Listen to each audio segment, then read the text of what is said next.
is saying that he'd never thought of resigning amid recent backbench unrest in his party. But he has admitted that his mettle has been tested.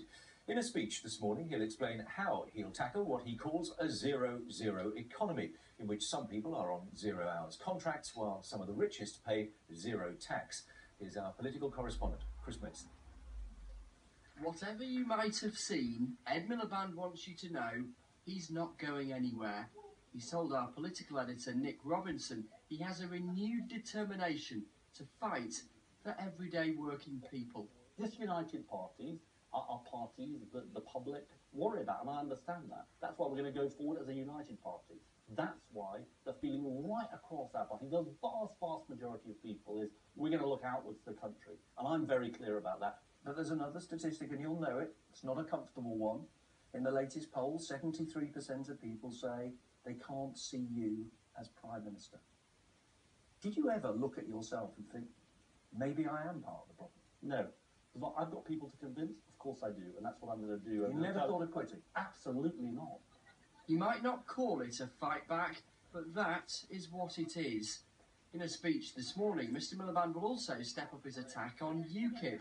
Referring to Mr Farage and his gang, he'll say UKIP wants to privatise the NHS and thinks working mothers aren't worth as much as men.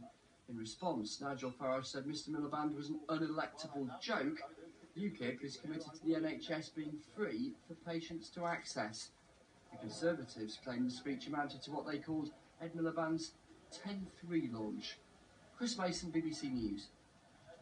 A word with our political correspondent Ross Hawkins, who's there for us at Westminster. A big speech later on. Other Labour figures speaking in Ed Miliband's defence, as you'd imagine, today as well, Ross.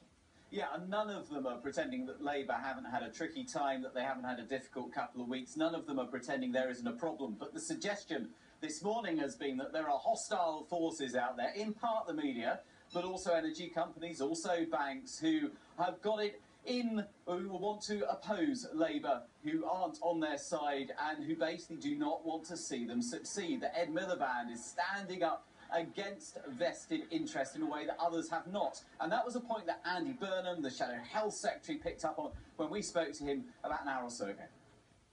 I think it's about getting back to the issues, isn't it? You know, what people are really bothered about, the future of the NHS, the struggle people are facing to get enough hours at work, to get the money to support their families. And these are the things that matter. And we've had a bit of a few weeks now where it's all been about who said what to who in Westminster. You know, refocus on what's going to be the issues that decide this coming general election, and that's what Ed is doing today, leading from the front, and we're all behind him. You know, we've seen in recent days a real effort